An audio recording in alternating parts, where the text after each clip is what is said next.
Welcome. This is Charlie from CIC News for You with a topic that is being actively discussed with not much background information being provided. This topic will be on Antifa. Each of us, as citizens, should know the background and intentions of Antifa, whether you agree with this group or not. This video will be a short summary on Antifa, the US version, and whether Antifa is a terrorist organization as suggested in recent days. I hope to provide you information to make up your own decision about Antifa. Let's continue. Let's start with a short background on Antifa in the United States. The reason I say in the United States is because Antifa or forms of Antifa have been around for a long time and originated in Europe and other countries. I will only be covering the US version of Antifa that is not that old and in fact became prominent just after the 2016 elections, basically in response to the election of Donald Trump.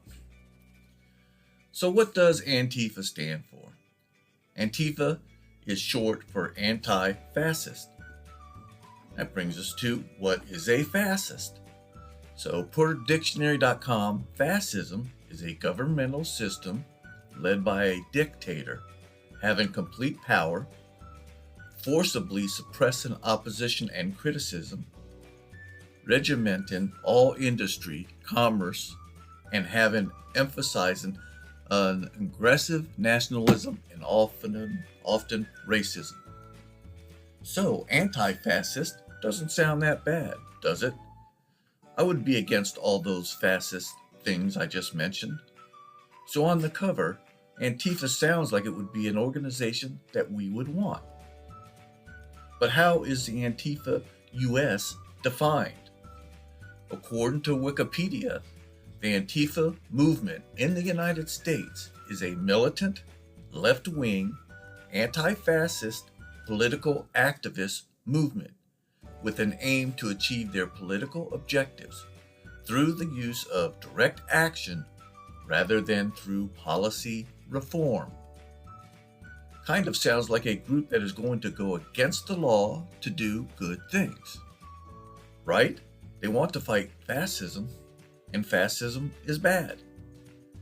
The problem is the Antifa US version believes the Trump administration is fascist and is doing everything it can to destroy this administration and impact the 2020 elections. Get that?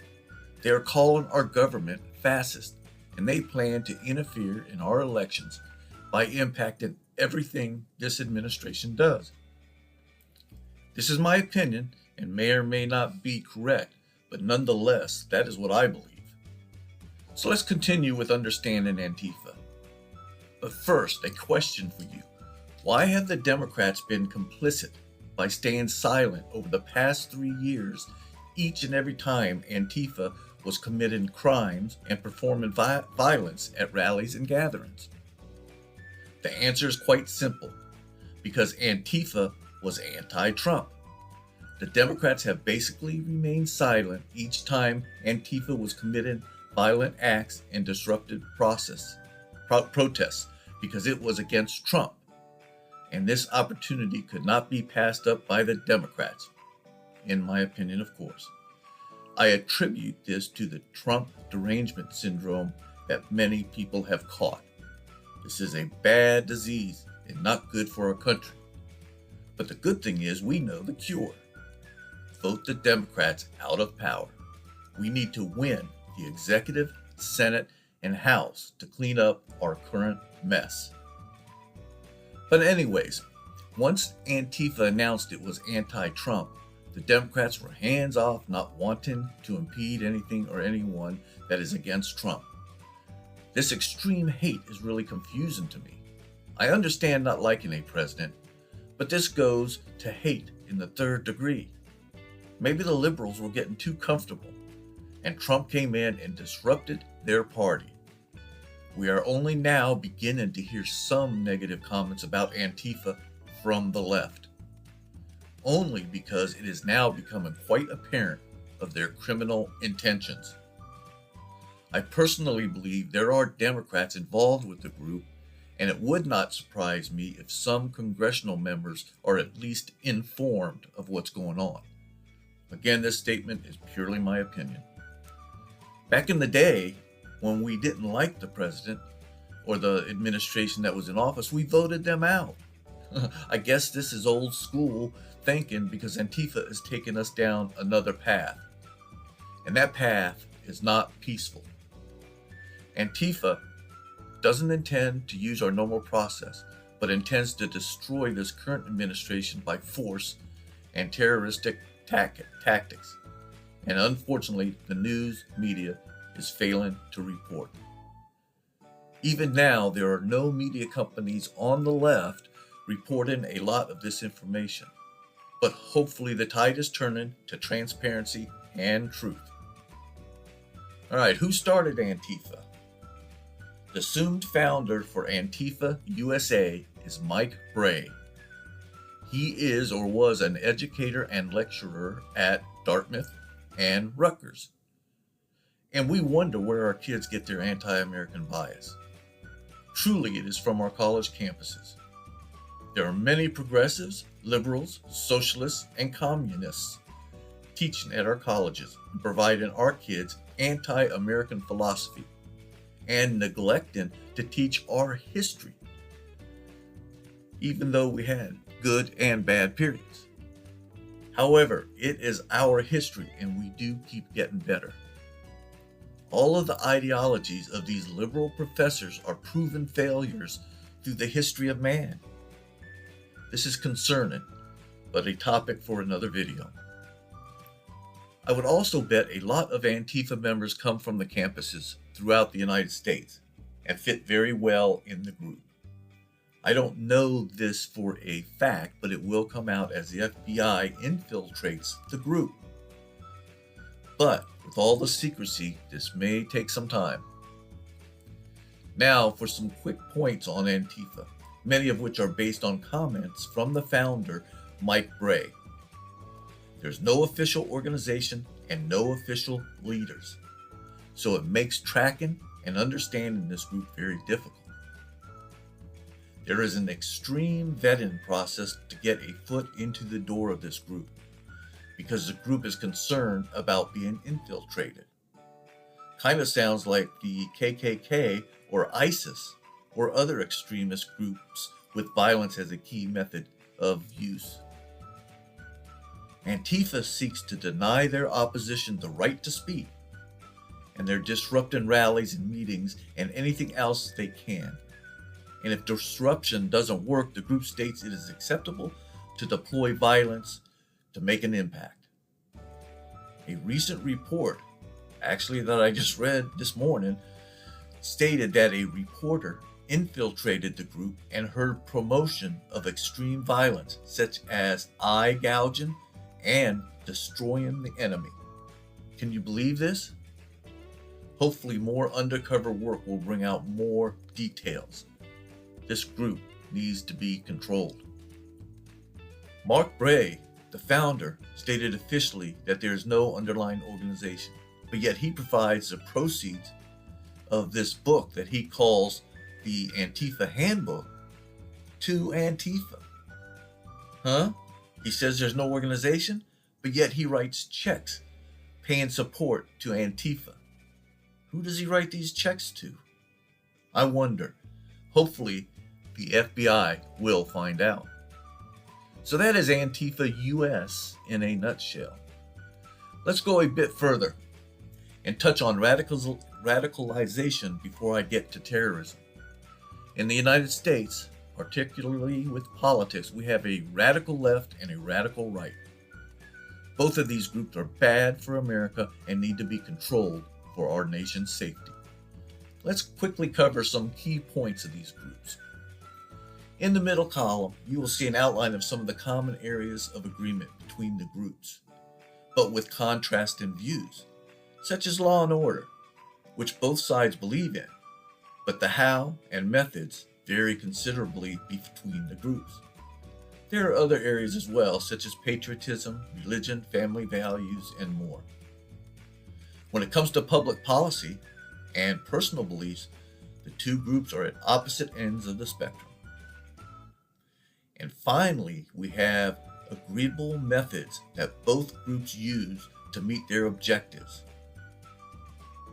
And all of these methods are bad and some illegal. As an example, censoring the opposition, the acceptability of violence, and most importantly, as members believe that accomplishing goals of the group is considered working towards a higher purpose. This reminds me of jihad groups and their beliefs that they do everything for Islam. It is sad, but that is how these folks believe. Both sides, the extreme left and the extreme right. That was all the general stuff, and I've provided additional details on group terms and group names for your reference. But let me make a key point, which is at the bottom of this slide, called Know the Difference. Now, what do I mean about that? I am concerned about the way our media is reporting violence at riots and demonstrations. When reporting, they often state that the violence is being done by white people or white activists. I'm not sure why they are not being clear in identifying these folks as white Antifa activists or just Antifa. The reason I say this is because people could confuse the issue of whether it is a far left or a far right problem. Of course, both groups are bad. Many folks, myself included, would normally associate white activists to the white supremacists from the radical right. And historically, they have been in the news. The Antifa group is new, and they are on the radical left. While both groups are bad, the media needs to differentiate so people don't associate this with the extreme right. Generalizations could make people believe it is one group when it is not. Why doesn't the media just say Antifa? Is there a reason? Maybe I'm making too much of this, and it's just me being OCD. I don't know. You decide. I'm just pointing it out, and either way, both the left and right radicals are bad and unacceptable in this country, in my opinion. Let's continue and cover terrorism so you can decide if the shoe fits for Antifa. Let's start with the definition of terrorism. The unlawful use of violence and intimidation, especially against civilians, in the pursuit of political aims. That seems like a pretty clear definition to me. Now, does Antifa fit this definition? Let's see. Let's start by briefly looking at the column in the middle, Antifa protests. They seem to be very active, and this only lists some events. But I have no issues with any of these protests. That is an American right and something we cherish as a country. So they can protest all they want. Nothing wrong with that. Now, let's review the other information on the actions of Antifa. Spraying chemicals and using paint-filled balloons along with milkshakes, which is a cup filled with quick-drying cement. How would you like to have that thrown at you? I imagine it is quite hard to clean up. How about carrying concrete or bricks in their backpacks and using bats, clubs, and other items with intent to injure people? Add destruction of property, which is common when Antifa shows up. They've also caused cancellation of events because of threats from the group. Directly attacking people is also evidenced by a news editor sent to the emergency room for being attacked by fists and milkshakes. Okay, enough. Let's break down the definition of terrorism once more and see if it fits. The unlawful use of violence and intimidation.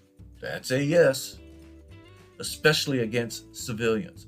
That's a yes. And in the pursuit of political aims. And that's a yes. Now add on the standard black garb with backpacks and masks, and you have a scary group with ill intentions. We now have evidence that clearly Antifa is a terroristic group, in my opinion. You decide if you agree based on what I provided. The decision is yours, my friends. terroristic group or not. Either way, we need to be concerned. Okay, that is my update for this video, and I hope it was informative for you. I provided you what I found in my research so you can decide, is Antifa a terrorist organization? I really appreciate all of you following my page and all your comments that you provide, and I thank you for watching this video. Thank you so much. Be safe, be informed, and stay informed with CIC News for You. Signing off, Charlie.